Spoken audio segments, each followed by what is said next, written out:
안녕하세요, 여러분. 편안하게 듣는 잠자리 동화 달콤 오디오북입니다. 행복한 하루 보내셨나요? 오늘도 이야기를 들으러 와주셔서 정말 감사합니다. 오늘도 재미있는 옛 이야기 들으시면서 편안한 밤 되시길 바랍니다. 구독과 좋아요도 부탁드려요. 오늘의 첫 번째 이야기 시작하겠습니다. 스님을 구해준 선녀. 전라남도 순천에 서남사라는 절이 있었습니다. 그런데 그 절이 임진왜란 때 불타버렸지요. 그러자 조선 숙종 때에 이 절에 있던 호암선사가 절의 복구를 위하여 배 바위에 올라 100일 기도를 드렸습니다. 배바위는 서남사 북쪽으로 산 중턱에 걸쳐 있는 큰 바위였지요. 바위가 크고 배처럼 생겼다 하여 배바위라 부른답니다. 예로부터 이 배바위에는 천상의 신선들이 내려와 바둑을 두거나 선녀들이 내려와 논다고 알려져 있었지요. 배바위에 올라 100일 기도를 시작하기 전 호암선사는 단 앞 향로에 목향을 세워놓고는 제자들에게 일렀습니다. 내 100일 기도를 시작할 것이니 그동안 너희들은 이 근처에 사람들이 접근하지 못하도록 하여라. 100일 기도를 통하여 이 목향을 태울 것이다. 불 없이 기도만으로 이 목향을 태울 수 있다면 부처님께서 지켜주신다는 것이므로 이 절을 고칠 수 있을 것이다. 제자들은 술렁대었지만 스님의 법력을 믿고 다들 절로 내려갔지요. 도중에 호기심이 많은 동자생들이 배 바위 근처로 올라가려다 더러 상좌에게 걸려 혼이 나기도 하였습니다. 마침내 시간이 흐르고 100일이 되었지요. 100일째가 되자 동자승들은 물론이요. 상좌마저 궁금하기 짝이 없었습니다. 과연 호암선사가 100일 기도로 목향을 태울 수 있을 건지 아닌지 하여 누구랄 것 없이 하나둘 배 바위 근처로 몰려들기 시작하였지요. 해가 저물기 시작하고 어두컴컴하였지만 멀리 배 바위 위에서 꿈쩍도 하지 않은 채 기도를 드리고 있는 호암선사의 모습이 어슴푸레 보였습니다. 그러나 100일 기도를 끝내는데도 목향은 타오르지 않았지요. 부처님께서 나를 버리시는 게로구나. 그게 상심한 호암선사가 눈을 떠 하늘을 바라보며 합장 배례한 뒤 느닷없이 배바위 밑으로 몸을 던졌습니다. 스님! 제자들이 외마디 소리를 질렀지요. 발을 동동 구르는 동자승들도 있었습니다. 그런데 그때 기적 같은 일이 벌어졌지요. 갑자기 사방이 환해지더니 하늘에서 코끼리를 타고 선녀가 내려와 배 바위 밑으로 떨어지는 호암선사를 살며시 받아 다시 배 바위 위에 올려놓는 것이 아니겠어요? 그리고 선녀가 호암선사에게 꾸짖으며 말하였습니다. 어찌 할 일을 게을리하고 무모하게 목숨을 버리려 하는가? 가까이에서도 들릴 듯 말 듯 나지막히 이르는 말씨인데도 신기하게 그 소리는 산허리를 감싸며 모두의 귓전의 천둥 소리보다 크게 들렸습니다. 호암선사는 물론 멀리서 그 광경을 지켜보던 제자들 모두 그 자리에 엎드려 머리를 조아렸지요. 호암선사가 고개를 들어보니 선녀는 보이지 않았습니다. 배 바위 위에는 단도 없고 목향도 없었지요. 호암선사 자신밖에 없었습니다. 선사는 그때서야 선녀가 관은 보살임을 깨닫고 자신의 잘못을 뉘우친 후 그 길로 산을 내려와 원통 전을 지어 관은 보살을 모시고 절 입구에는 아름다운 무지개 다리인 승선교를 세웠다고 합니다. 손자를 미워한 큰 며느리. 옛날 어느 마을에 힘이 센 김 장사가 살았습니다. 김 장사에게는 아들 삼형제가 있었는데 무슨 일인지 아들 둘이 혼인을 하자마자 연달아 세상을 떠났습니다. 김 장사는 하나 남은 막내 아들을 의지하며 살았지요. 그런데 혼인을 하여 잘 사는가 싶던 막내 아들마저 손자를 낳자마자 세상을 뜨고 말았습니다. 아기를 낳은 막내 며느리도 시름시름 앓더니 저 세상으로 가버렸지요. 아들 셋을 잃은 김 장사는 대를 이을 손자를 애지중지 키웠습니다. 그런데 큰 며느리가 손자를 몹시 미워하였어요. 큰 며느리는 자식 하나 없이 홀로 살아야 하는 자신의 처지가 한스러웠지요. 그래서 어린 조카에게 화풀이를 하였습니다. 김 장사는 홀로 사는 큰 며느리가 안쓰러워 나무라지도 못하였지요. 그런데 이 소문이 손자의 외할아버지인 권 씨의 귀에까지 들어갔습니다. 내 이놈들을 가만두지 않을 것이야. 손자의 외할아버지인 권 씨도 힘이 장사라 권장사라 불렀습니다. 권장사는 소문을 듣자마자 달려갔지요. 어미 아비도 없는 외손자가 구박을 받는다니 참을 수가 없었답니다. 권장사는 김 장사에게 외손자를 데려가겠다고 소리쳤지요. 내 외손자가 이 집 며느리에게 구박을 받는다 들었소. 어미도 아비도 없이 자라는 불쌍한 아이인데 내가 당장 데려가겠소. 김 장사는 말도 안 된다며 맞섰습니다. 두 사람은 손자를 두고 몇 날 며칠 옥신각신하였지요. 그때 나라에 전쟁이 나서 적군이 그 마을까지 들이닥쳤습니다. 적군은 마구잡이로 사람들을 잡아가고 마을에 불을 질렀지요. 김 장사와 권 장사는 손자를 지키느라 나서서 싸우지도 못하고 산으로 피해야만 하였습니다. 큰 며느리도 김 장사를 따라 산으로 갔지요.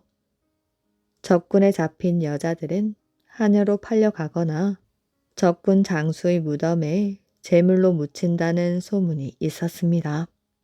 김 장사와 권 장사는 쫓아오는 적군을 따돌리고 가까스로 산 꼭대기에 올랐습니다. 그러나 아침이면 수많은 적군들이 꼭대기까지 따라올 것이 뻔하였지요. 두 사람은 적군에게 손자를 잃을까 두려워서 애가 달았습니다. 고민 끝에 김 장사는 손자를 권 장사에게 맡기고 이러니 저러니 말도 없이 산 아래 계곡으로 내달렸지요. 권 장사는 깜짝 놀랐어요. 서로 돌보겠다고 싸우던 손자를 자신에게 덥석 안겨주니 말이지요. 그런데 조금 뒤 쿵 하고 갑자기 권 장사 앞에 돌이 떨어졌습니다. 김 장사가 계곡에서 던진 돌이었지요. 쿵 하고 또 다른 돌이 날아와 떨어졌어요. 날아온 돌이 산 위에 쌓이자 권 장사는 그제야 김 장사의 뜻을 알아차렸습니다. 적군을 막을 방법은 산에 성을 쌓는 것뿐이었지요. 그래서 김 장사는 돌이 많은 계곡으로 내려간 것이었습니다. 김 장사의 뜻을 안 권 장사는 큰 며느리에게 손자를 맡겼습니다. 손자를 지키려면 서로 다투기보다 믿고 힘을 합해야 한다는 걸 깨달았지요. 권 장사는 김 장사가 던지는 돌을 받아 차곡차곡 쌓았습니다. 두 사람은 쉬지 않고 밤새 돌을 던지고 쌓았지요. 다음 날 새벽쯤 드디어 성이 완성되었습니다. 산성 때문에 길이 가로막힌 적군은 물러갈 수밖에 없었지요. 돌아가는 적군을 보며 김 장사와 권 장사는 서로의 어깨를 다독였지요. 큰 며느리도 자신의 목숨을 지키게 되어 기뻤답니다. 모든 것이 자신의 품에서 편안히 자고 있는 아기 덕이라 생각했습니다.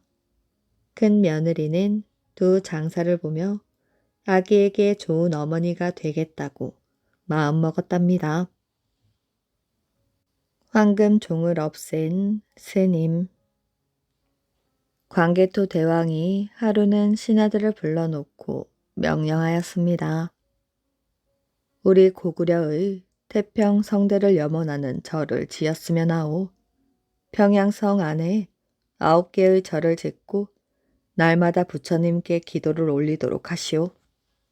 왕은 잦은 전쟁으로 힘들어하는 백성의 마음을 보살피고 싶었습니다.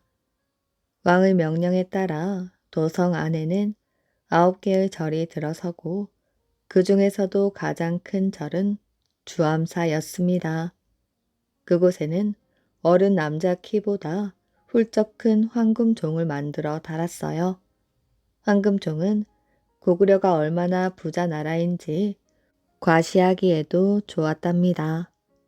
황금종은 소리도 좋았어요. 종소리가 얼마나 웅장하고 은은한지 평양성 전체를 울리고도 20리 밖으로 퍼져나갔지요. 황금종에 대한 소문은 신라와 백제까지 퍼져 황금종을 차지하기 위해 걸핏하면 전쟁을 일으켰습니다. 전쟁이 났다는 소식을 들을 때마다 주암사 주지스님은 근심이 커졌답니다. 또 전쟁인가? 황금종 때문에 백제와 신라가 우리 고구려를 치는구나. 이 황금종만 없다면? 어느 날 부처님께 기도를 드리던 주지스님이 중얼거렸습니다. 더 이상 백성들의 고통을 두고 볼 수가 없구나. 이런 쓸데없는 전쟁으로부터 백성을 구할 방법은 모든 사람이 욕심을 내는 황금종을 없애는 수밖에. 주지스님은 장작을 날라다 종각 밑에 높이 쌓아 올리고 기도를 하더니 곧바로 불을 붙였습니다. 불을 붙이자 바짝 마른 장작은 시뻘건 불길을 내뿜으며 삽시간에 종각을 빙 둘러쌌지요. 불길에 휩싸인 종각문이 요란스런 소리를 내며 땅바닥으로 떨어졌습니다. 뒤이어 종루에 매달렸던 커다란 황금종이 쿵 소리를 내며 떨어졌지요. 땅바닥에 떨어진 황금종은 신기하게도 혼자서 구르기 시작하였습니다. 구르고 굴러서 주암사 옆을 흐르는 대동강 물속으로 들어가 버렸지요. 앞으로는 황금종 때문에 고구려 국경을 침범하는 일은 없겠지. 그 길로 주지스님은 왕궁으로 향하였습니다. 어서 오시오 대사, 무슨 일로 오셨소? 광개토 대왕은 스님을 반갑게 맞이하였습니다. 지금 우리나라는 바다보다 깊은 자비로 우리를 도우시는 부처님과 대왕폐하의 성운으로 태평성대를 누리고 있사옵니다. 그러나 요사이 주암사의 황금종 때문에 전쟁이 끊이질 않습니다. 백제와 신라가 황금종을 탐내어 자꾸 전쟁을 일삼으니 그 분란의 원인인 황금종을 소승이 불에 태워 없애버렸습니다. 스님은 아무 일 아니라는 듯 담담하게 이야기하였습니다. 아니 대사, 불태워 없앴다니 그게 정말이오? 강개토 대왕은 스님의 말에 소스라치게 놀랐습니다. 지금 말씀드린 그대로이옵니다. 국가의 태평성대를 빌기 위해 평양 백성들이 집집마다 모은 재물로 만든 종인 줄을 그대는 모르는가? 배야, 어찌 소승이 그것을 모르겠사옵니까? 잠시 제 말을 들어보시옵소서. 인간 세상에서 죄를 짓게 되는 이유는 모두 남의 것을 욕심내고 탐하기 때문이옵니다. 비록 황금종이 백성들의 정성으로 만들어지기는 했으나 황금종이 만들어진 이후 계속해서 악인들이 탐내고 죄 없는 백성들이 오히려 죽는 원인이 되었사옵니다. 황금종을 그대로 둔다든가 또다시 만든다든가 하는 것은 오히려 부처님의 마음을 거역하는 것이라 믿사옵니다. 그래서 소승이 불태워 버렸사옵니다. 광개토 대왕은 한참 동안 말 없이 생각에 잠겼습니다. 대사의 말씀이 과연 옳소.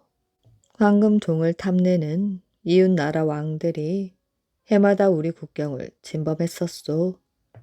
그 때문에 죄 없는 백성들이 죽고 쓸데없는 국력이 낭비된 것이 사실이오. 이제 대사의 말씀대로 다시는 황금종을 만들지 않겠소. 광개토 대왕은 부처님의 진정한 가르침이 무엇인지 깨달았습니다.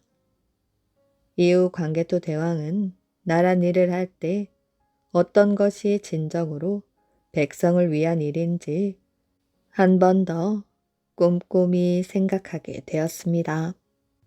종각이 불탄 이후 대동강 물속에 가라앉았던 황금종은 큰 홍수가 일어날 때마다 강물 위로 떠올라 강가로 굴러왔다고 합니다. 이렇게 황금종은 대동강에서 고구려를 지킨 것이지요. 허생 이야기. 허생은 세속의 테두리를 벗어나 사는 사람이었지요. 집안은 찢어지게 가난하였으나 글 읽기만 좋아하고 살림은 전혀 돌보지 않았답니다. 상머리에 도술에 관한 책 한 권뿐이었지만 걱정하지 않았습니다. 하루는 안방으로 들어가니 머리를 자른 아내가 수건을 쓰고 앉아 밥상을 챙기고 있었지요. 그것을 본 허생은 한숨을 쉬었습니다. 그러고는 아내에게 약속하였지요. 내 이제 집을 나갔다가 1년 뒤에 돌아오겠소. 구차원대로 목숨을 이어가고 머리도 기르오. 하고는 가스의 먼지를 털어 쓰더니 문을 나섰습니다. 허생은 송도 제일 가는 부자인 백씨를 찾아가 돈 1000냥을 구워 달라고 청하였습니다. 허생이 범상한 사람이 아니라는 것을 첫눈에 알아본 백씨는 바로 승낙하였지요. 허생은 평양으로 놀러가 초군이라는 이름난 기생의 집을 찾아 들어갔습니다. 날마다 술과 고기를 사다가 후기를 뽐내는 젊은이들과 함께 유흥을 일삼았지요. 천금 돈이 다 떨어지자 다시 백씨를 찾아갔습니다. 내가 지금 큰 장사를 벌여놓았으니 돈 3000냥을 더 구워 주시겠소? 백씨는 또다시 승낙하였지요. 돈을 가지고 다시 초군을 찾아간 허생은 이번에는 그의 집을 꾸려주었습니다. 울긋불긋 단청 누각에 눈부신 구슬을 느리고 비단 방석 간 자리에서 날마다 또 술을 마시며 풍악을 울렸지요. 돈을 모두 써버린 허생은 또다시 백씨를 찾아갔습니다. 돈 3000냥을 또 구워주겠소. 백씨는 두 말 않고 승낙하였지요. 허생은 초군을 찾아가 중국의 이름난 구슬이며 기이한 비단과 놀이개를 모조리 사서 선물하였습니다. 돈이 떨어지자 허생은 또 백씨를 찾아갔지요. 이제 3000냥만 있으면 성사할 수 있겠소만 그대가 믿지 않을까봐 걱정이요. 백씨는 선뜻 돈을 내주었습니다. 허생은 또 초군의 집에 가서 좋은 말 한 피를 사서 마구간에 메어 놓고 자루 하나를 만들어 벽에 걸어 놓았습니다. 그리고 이름난 기생들을 모두 모아 질탕거리며 놀로를 다녔지요. 허생의 돈은 기생들의 노자로 모두 들어갔습니다. 초군의 마음을 기쁘게 해 주기 위해서였지요. 돈이 모두 떨어지자 허생은 쓸쓸한 기색을 지어 보였습니다. 원래 변하기 쉬운 초군의 마음이라 허생에게 돈이 떨어진 것을 보고는 곧 실증이 생겨 젊은 것들과 짜고 허생을 따돌리려고 하였지요. 허생은 눈치를 채고 초군에게 말하였습니다. 내가 여기에 온 것은 장사를 해보고자 함이었다만 마냥 돈을 다 써버렸으니 이제는 빈손으로 가게 되었구나. 내가 만금 재물을 내게다 쏟아붓고 오늘 영 이별을 하려는데 너는 내게 무엇을 주려느냐? 그대가 달라는 것이면 다 주리다. 허생은 자리에 놓인 오동화로를 가리키며 말하였지요. 내 이것을 가지고 싶구나. 초근은 웃으며 대답하였습니다. 예, 드리지요. 허생은 그 자리에서 화로를 조각내어 자루에 쓸어 넣고 말을 달려 하루 만에 송도에 이르렀습니다. 백씨를 만나자 허생은 일이 되었소 하며 물건을 꺼내 보였지요. 백씨는 가만히 머리를 끄덕일 뿐이었습니다. 허생은 자루를 둘러매고 다시 말을 달려 회령 시장에 이르렀지요. 자루 안의 것을 쭉 버려놓고 앉아노라니 오랑캐 상인 하나가 찾아와 동 조각을 자세히 보더니 이것이야, 이것이다 하고 값을 흥정하였습니다. 이것은 값을 모를 보물이요. 내게 파시구려. 허생은 상인을 한참 바라보다가 승낙하였습니다. 드디어 10만 양에 팔아 가지고 돌아와 백씨를 만나 그 돈을 고스란히 돌려주었습니다. 백씨가 어찌된 연유인지 묻자 허생이 대답하였지요. 지난번 본 동조각은 동이 아니라 오금이라고 하는 것이요. 옛날 진시황이 서부를 시켜 동의 가운데서 불사약을 구해오게 하면서 대궐 창고에서 오금 화로를 꺼내 주었소. 대개 이 화로에다 약을 달이면 모든 병이 낫는다고 하였지요. 그 뒤 서불이 바다에서 잃어버린 것을 외인들이 얻어 국보로 여겼던 것이요. 그런데 임진왜란 때 그 난리통에 그만 잃어버렸지요. 그것이 기생집에 남아있게 되었소. 내가 보물에 서린 기운을 보고 찾아가 만금 제물로 바꿔온 곳이요. 오랑캐 상인은 바로 서역 지방 사람이나 그도 보물의 기운을 알아보고 찾아왔던 것이지요. 그렇게 많은 재물을 쓰지 않아도 화로 하나 손에 넣기는 쉬운 일인데 어째서 두세 번 걸음을 하며 수고를 하였소. 이것은 천하의 보물이라 신령이 돕고 있소. 비싼 값을 치르지 않고서는 손에 넣을 수 없기 때문이지요. 백씨가 감탄하며 10만 냥 돈을 도로 주려고 하자 허생이 웃으며 말하였어요. 나를 왜 옹졸한 사람으로 보시오. 내가 가난하기는 해도 글을 읽는 것이 재미라오. 이번 일은 한번 시험 삼아 해본 것이오. 하고는 인사를 하고 가버렸지요. 백씨가 하도 놀라워 사람을 시켜 그 뒤를 따르게 하였더니 바로 자각봉 아래 한 초가 집으로 들어가는 것이었습니다. 백씨는 허생의 집을 알자 달마다 쌀 섬과 얼마간의 돈을 문 안에 가져다 놓곤 하였습니다. 그러면 허생은 웃으며 한 달 쓸 양만 받곤 하였지요. 효자, 우물. 옛날 어느 마을에 율이라는 소년이 살았어요. 아버지랑 단둘이 하루 벌어서 하루를 근근히 살아가고 있었지요. 어느 날 아버지가 알 수 없는 병에 걸려 꼼짝 못하고 누워 있었지요. 율이는 너무 어려서 일을 할 수 없었기 때문에 할 수 있는 일이라고는 집집마다 다니며 구걸하는 일뿐이었습니다. 매서운 칼바람이 부는 날에도 유리는 아버지에게 드릴 끼니를 구하러 동냥을 하러 다녔지요. 유난히 추운 어느 겨울날 한 남자가 찾아왔습니다. 남자는 아픈 사람을 불 줄 안다며 아버지 맥을 짚어 보았어요.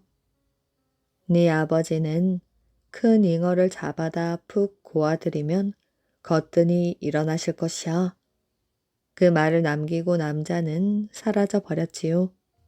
유리는 아버지 병이 나을 수 있다는 말이 뛸 듯이 기뻤습니다. 그리고 그날부터 잉어를 구하러 다녔지요. 몇 날 며칠을 헤매고 다녀도 꽁꽁 얼어붙은 계곡에는 물고기 한 마리도 없었답니다. 그날도 산성 아래 강으로 잉어를 잡으러 다녀오는 길이었지요. 잉어를 구하지 못해 발걸음이 돌덩이를 매단 듯 무겁고 마음은 자꾸 슬퍼졌습니다. 유리는 잠시 쉴 곳을 찾아 두리번 거리다가 우물 하나를 발견하였습니다. 우물 옆에 힘없이 주저앉아 하염없이 흐르는 눈물을 훔치며 간절히 기도했습니다. 제발 우리 아버지를 살려주셔요. 잉어 한 마리만 주세요. 한참을 그렇게 기도를 하고 있는데 이상한 소리가 들려왔습니다. 철퍼덕 철퍼덕 하는 소리가 들려왔지요.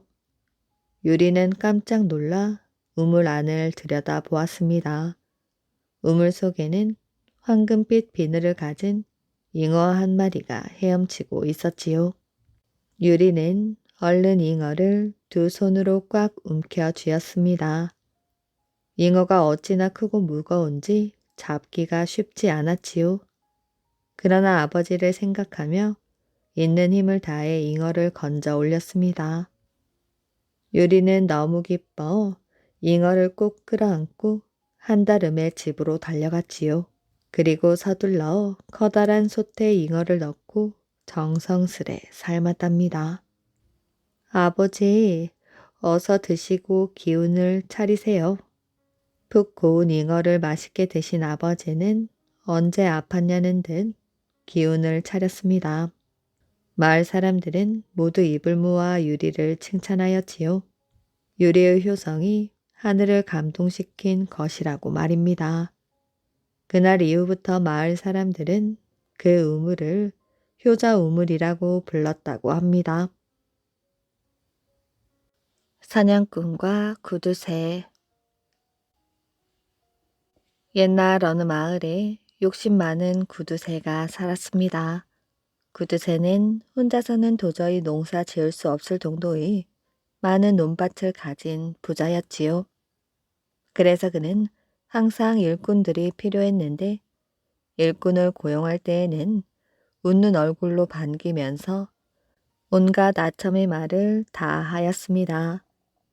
그러나 약속한 1년이 되어 품삯을 계산할 때이면 별의별 핑계를 대어 어떻게 해서든 품삯을 절반 이상 깎고야 마는 사람이었지요. 이런 식으로 구두쇠에게 속은 사람이 얼마나 많을지 셀 수조차 없을 정도였습니다. 그러자 아무도 구두쇠의 농사를 지으려 하지 않았지요. 기름진 땅이 잡초 무성한 황무지로 변해가는 것을 본 구두쇠는 속이 쓰리고 입술이 바짝 타 들어갔습니다. 이곳저곳을 다니며 일꾼을 구하였지만 아무도 일하려는 사람이 없었지요. 구두쇠는 마침내 병이 나고 말았습니다. 아무것도 먹지도 마시지도 못한 채 보름이나 자리에 누워 죽을 날만을 기다리는 꼴이 되었지요. 구두쇠의 아내는 여기저기서 용하다는 의원도 불러오고 좋다는 약도 다 써보았지만 구두쇠의 병은 갈수록 심해지기만 하였습니다. 불안해진 구두쇠의 아내는 뒷일을 의논하기 위해 사람을 보내 외갓집에 가 있는 딸을 속히 돌아오게 하였지요. 구두쇠 부부에게는 자식이라곤 무남 동료 외동딸 하나뿐이었습니다. 그들 부부는 딸을 애지중지 길렀는데 딸이 원하는 것이면 무엇이든 다 들어주었지요. 딸은 인물도 괜찮았을 뿐 아니라 하루에 천리를 달릴 수 있는 특이한 재주를 가지고 있었습니다. 그래서 사람들은 그 딸을 천리양이란 별명으로 불렀지요. 천리양은 아버지가 위독하다는 말을 듣자 할머니 할아버지에게 인사도 하는 둥 마는 둥 그날로 집으로 달려왔습니다. 정신없이 방으로 뛰어 들어가 보니 누워있는 아버지 곁에서 어머니가 훌쩍거리며 울고 있었지요. 딸은 다짜고짜 어머니를 탓하였습니다. 울긴 왜 우셔요? 대체 무슨 병이에요? 왜 의원을 불러오지 않는 거예요? 이 말에 눈을 뜬 구두쇠는 딸의 손을 잡고 울먹이며 말했습니다. 얘야, 이제 끝났구나. 가난뱅이 머슴 하나 못 구해 저 넓은 땅을 놀리다니. 이제 우리 가문은 끝장이 났다. 이 일을 어쩌면 좋으냐? 그런 일로 아버님이 이렇게 되셨어요. 걱정 마셔요. 제게 방법이 있어요. 어서 일어나 무얼 좀 드시고 기운부터 차리세요. 구두쇠는 어디서 기운이 솟았는지 벌떡 일어나 앉으며 딸에게 물었어요. 얘야, 그게 정말이니? 어떤 방법인지 말해다오. 아버님, 제 별명이 천리양인 걸 잊으셨어요? 우선 아버님께선 사방으로 돌아다니며 방을 붙이셔요. 내 딸과 달리기 시합을 하여 이기는 사람에겐 황금 1000냥이나 딸 둘 중 하나를 주겠다고 말이지요. 그러나 지면 우리 집에서 10년간 공짜로 머슴살이를 해야 된다고 말이지요. 이렇게 하면 석 달이 못 가 우리 집은 머슴들로 가득 찰 거예요. 그러면 우리 집은 전보다 더욱 부자가 될 거라고요. 그 말을 듣고 난 구두쇠는 기뻐 어쩔 줄을 몰랐습니다. 언제 아팠냐는 듯 단번에 자리를 박차고 일어나 떠들어대었지요. 내 귀여운 딸이 애비 목숨을 구했구나. 그 후 세 식구는 한참 궁리를 거듭한 끝에 각 고을마다 방을 써 붙이기로 의견을 모았습니다. 방이 나붙기가 무섭게 과연 늙은 구두쇠의 마당은 북적거리기 시작하였지요. 보기에도 우람하고 듬직한 젊은이들이 구두쇠의 집이 좁다 하고 사방에서 모여들기 시작한 것입니다. 구두쇠는 우선 그들에게 계약서에 서명을 하게 한 다음 시합에 나가도록 하였지요. 이 젊은이들 대부분은 특별히 돌아갈 집도 없는 그야말로 어떻게든 시합에 이겨 가난을 좀 면해 보려는 욕심을 가지고 찾아온 사람들이었습니다. 달리기 시합의 출발점은 구두쇠네 앞마당에 마련되어 있었어요. 구두쇠네 집으로부터 60리 밖에 높다란 고개가 있었는데 그 고개 아래엔 차고 맑은 물이 솟아나는 샘이 하나 있었지요. 그리고 샘터 바로 옆에는 가지와 잎이 무성한 호두나무 한 그루가 있었습니다. 시합은 우선 샘터로 달려가 그릇에 샘물을 뜬 다음 호두나무잎 석장을 따서 그릇에 띄워 다시 돌아오는 것인데 조건은 딸보다 먼저 도착해야 하는 것이었습니다. 한 달이 지났지요.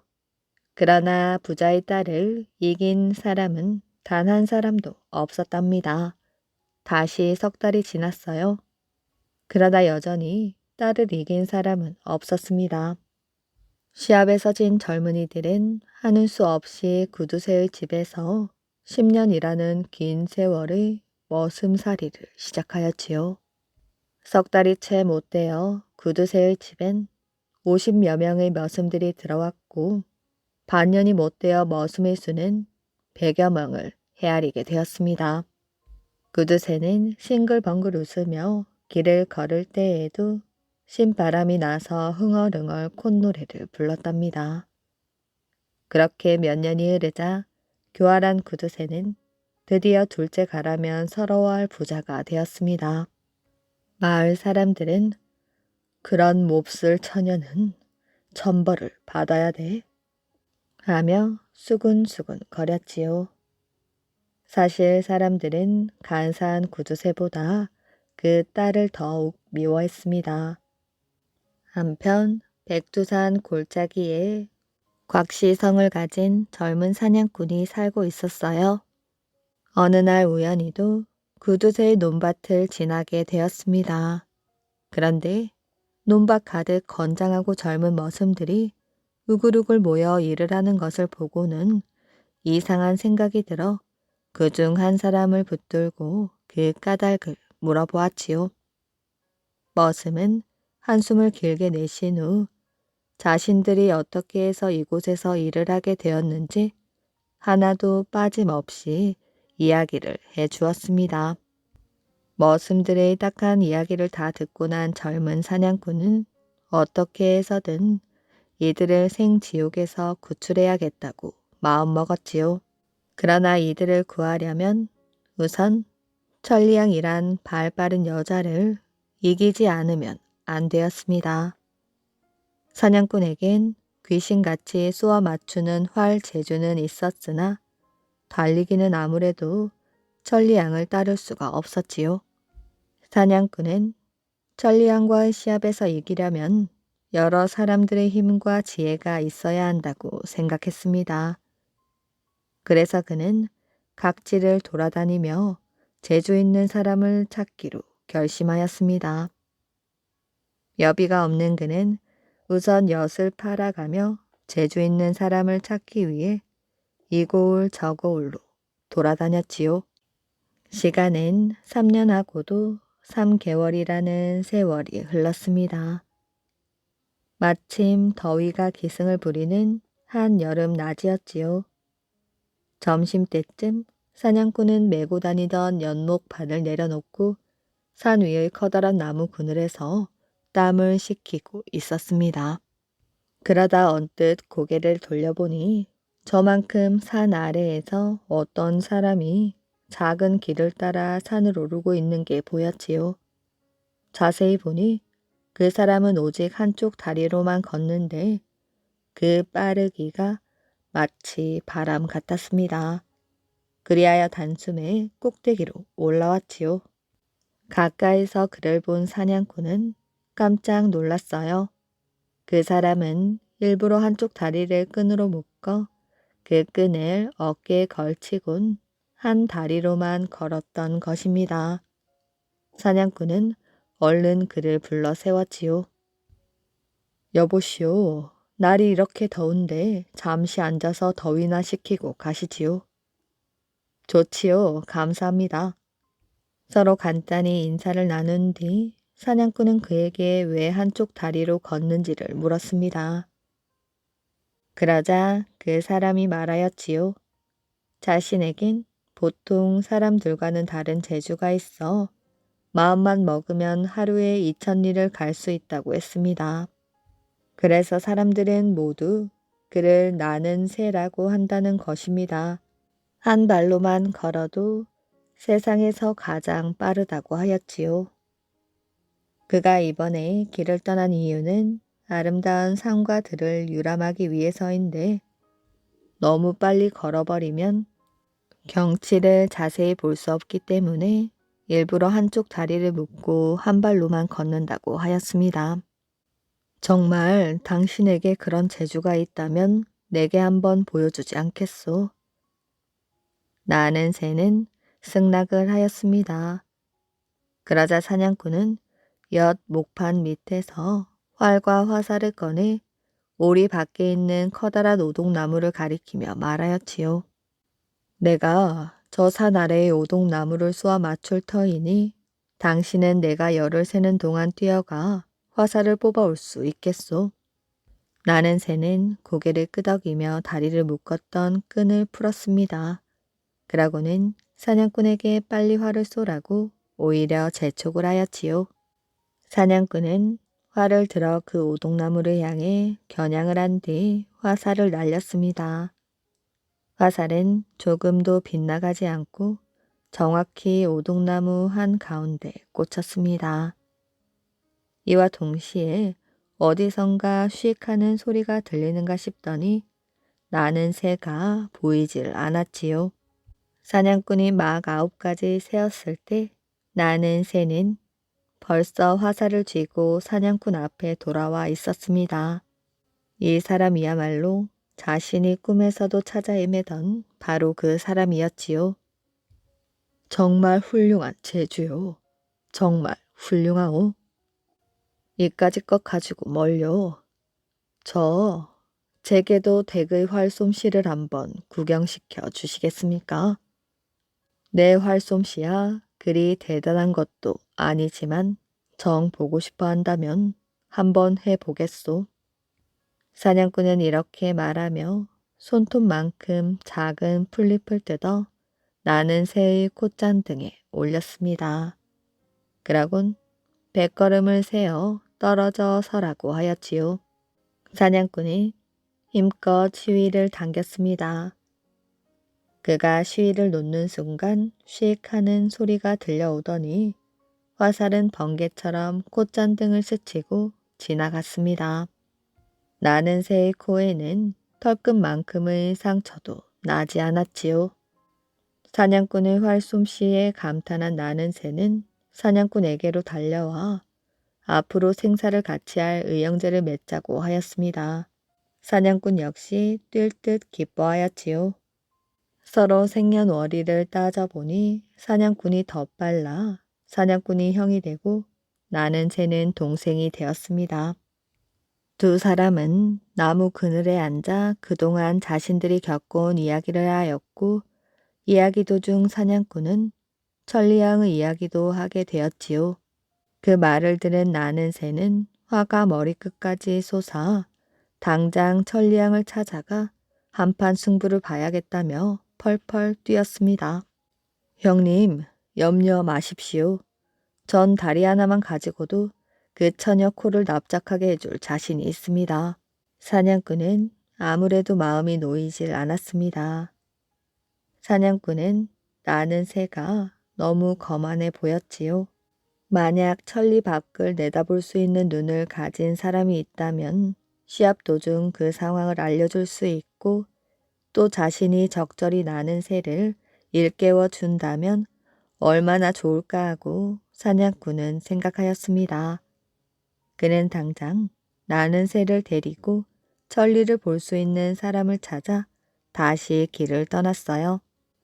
그러던 어느 날 산 꼭대기의 커다란 바위 위에서 그들이 쉬고 있을 때였습니다. 산 아래에서 어떤 사람이 올라오고 있는 게 보였지요. 사냥꾼은 낯선 사람이 가까이 오자 인사를 건넸습니다. 여보시오, 담배나 한 대 피며 쉬다 가시오. 좋지요, 감사합니다.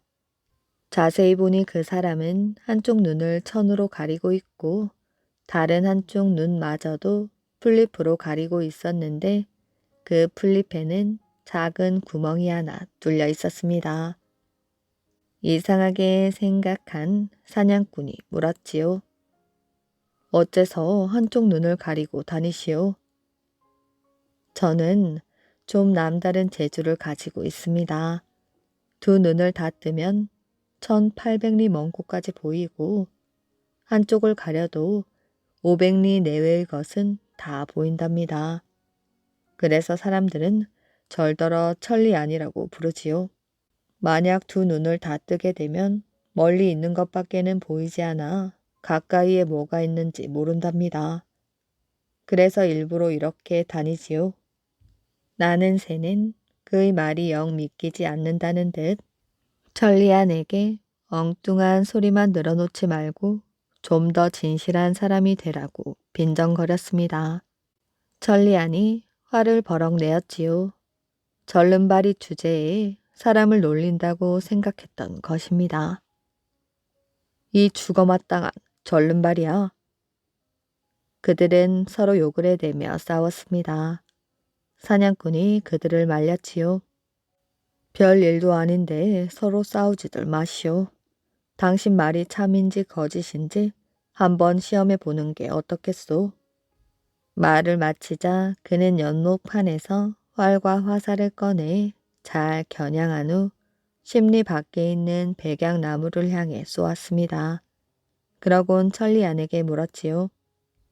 내가 쏜 화살에 나뭇잎이 몇 개나 떨어졌는지 말할 수 있겠소? 당신 화살의 나뭇잎이 모두 6개가 떨어졌는데 그중 하나는 벌레가 먹어 줄기만 남은 것이요. 사냥꾼은 몸을 돌려 나는 새에게 말했습니다. 네가 뛰어가 세어보아라. 이 사람 말이 맞는지 들리는지. 나는 새가 백약나무에 달려가 떨어진 나뭇잎을 자세히 세어보니 과연 천리안이 말한 것이 하나도 틀리지 않았습니다. 나는 새는 급히 달려와 천리안에게 자기의 무례함을 진심으로 사과하였지요. 천리안도 나는 새에게 용서를 빌었습니다. 세 사람은 그 자리에서 의형제를 맺었지요. 사냥꾼이 큰형이고 나는 새가 둘째, 그리고 천리안이 막내가 되었습니다. 세 사람은 머리를 맞대고 어떻게 하면 고생하는 젊은이들을 구해줄 수 있을까 의논하였습니다. 의논을 마친 후 둘째는 전처럼 한쪽 다리를 묶고 막내는 한쪽 눈을 가린 채 큰형인 사냥꾼을 따라 씩씩하게 구두쇠의 집으로 갔습니다. 구두쇠는 젊은이 셋이 대문으로 들어오는 것을 보고 속으로 박수를 치며 우리 집에 또 머슴 셋이 느는구나 하고 기뻐하였습니다. 노인장, 저희들도 댁의 따님과 겨루어 보고 싶습니다. 세 사람은 방은 읽어보았나? 예, 읽어보았습니다. 딸아, 어서 나와보거라. 손님 몇 분이 너와 겨루어 보자 하신다. 잠시 후 곱게 화장을 한 아리따운 처녀가 나왔습니다. 처녀는 가소롭다는 듯 미소를 띠며 말하였지요. 어느 분이 먼저 저와 겨루어 보시겠어요? 우선 이 사람과 먼저 겨루어 보시지요. 사냥꾼이 나는 새를 가리키며 말했습니다. 아니, 두 다리가 멀쩡한 사내들도 모두 따라잡지 못하는데 당신이 어떻게 시합을 한단 말입니까? 지금 당장 시험해보면 될 게 아닙니까? 그때 구두쇠가 말하였지요. 그렇다면 우선 이 문서에 서명부터 하게. 약속대로 만약 이기면 황금 1000냥과 내 딸 둘 중 하나를 마음대로 고를 수 있네. 시합에 질 경우에는 10년간 내 집에서 머슴살이를 해야 하네. 사냥꾼은 혹시 이 늙은 구두쇠가 뒤에 딴 말을 할까 염려되어 그에게도 서명을 할 것을 권했습니다. 구두쇠는 자신만만하게 서명을 하였습니다. 나는 새는 이 정도 시합은 조금도 문제가 없다는 듯 다리를 묶었던 끈을 풀었습니다. 사냥꾼은 경솔한 둘째가 행여 실수나 하지 않을까 하여 절대로 자만하지 말 것을 신신당부하였지요. 나는 새는 고개를 끄덕이면서도 속으로는 별로 대수롭지 않은 일을 신경 쓰는 큰형을 비웃었습니다. 드디어 시합이 시작되었지요.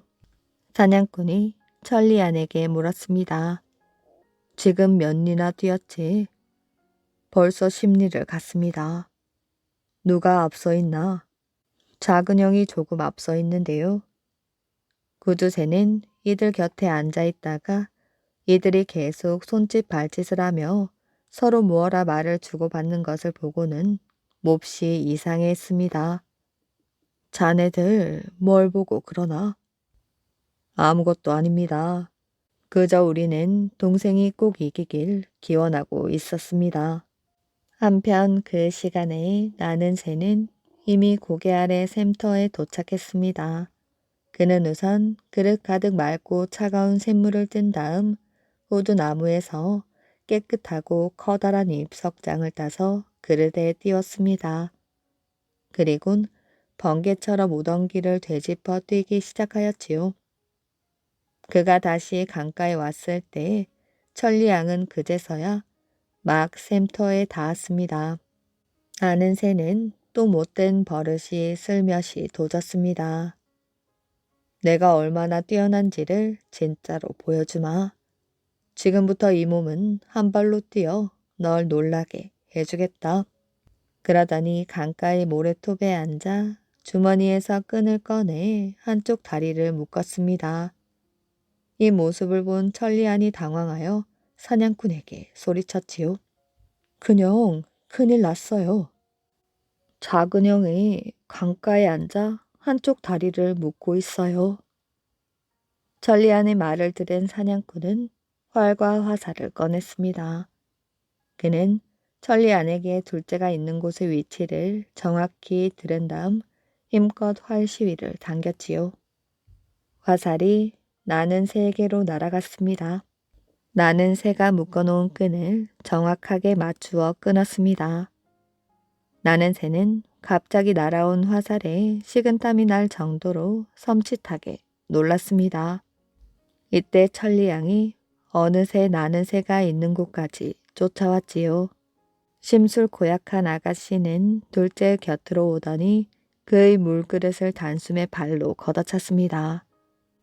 나는 새는 깊이 후회하였습니다. 그는 끊어진 끈을 힘껏 모래밭에 내동댕이 치고 얼른 빈 그릇을 집어들었지요. 그러곤 이를 악물고 있는 힘을 다해 다시 샘터로 뛰어가 물을 뜨고는 입도 다시 떠서 넣었습니다. 나는 새가 생전에 이토록 죽을 힘을 다해 뛰어본 적은 없었을 것입니다. 나는 새는 마침내 천리양을 물리치고 나뭇잎 석장이 떠 있는 샘물을 구두새 앞에 내놓았습니다. 그리고 조금 후 천리양이 숨을 헉헉거리며 마당으로 들어섰는데 그릇에는 물이 겨우 절반밖에 없었지요. 천리양은 구두새의 발 아래 털썩 쓰러져 큰 소리로 울기 시작하였습니다. 구두새는 깜짝 놀라며 황급히 새 형제 앞에 무릎을 꿇고 빌었습니다. 제발 한 번만 봐줘. 내 그대들에게 곡식 천석과 황금 만냥을 드리겠소. 그러니 제발 우리 딸아이만은 데려가지 마시오. 그럴 수는 없습니다. 우리 아가씨를 데려가야겠소. 그녀는 사람을 못살게 구는 못된 요물이라 남겨두면 다른 여러 사람들이 변하지 못할 것이오. 구두쇠네 세 식구는 머리가 땅에 닿게 빌며 애원했습니다. 그리고 앞으로는 사람을 못살게 구는 못된 짓을 하지 않겠노라며 맹세를 하였습니다. 그럼 한 가지 조건이 있소. 내가 부르는 대로 다시 계약서를 쓰는 것이요. 그 조건이란 지금 당장 이 집에서 일하는 머슴들의 품삯을 계산해주고 그들을 자기들의 고향으로 돌려보내는 것이요. 만약 안 그럴 경우엔 당장 당신의 딸을 데려가겠소. 구두새는 도리 없이 사냥꾼의 요구를 들어줄 수밖에 없었습니다.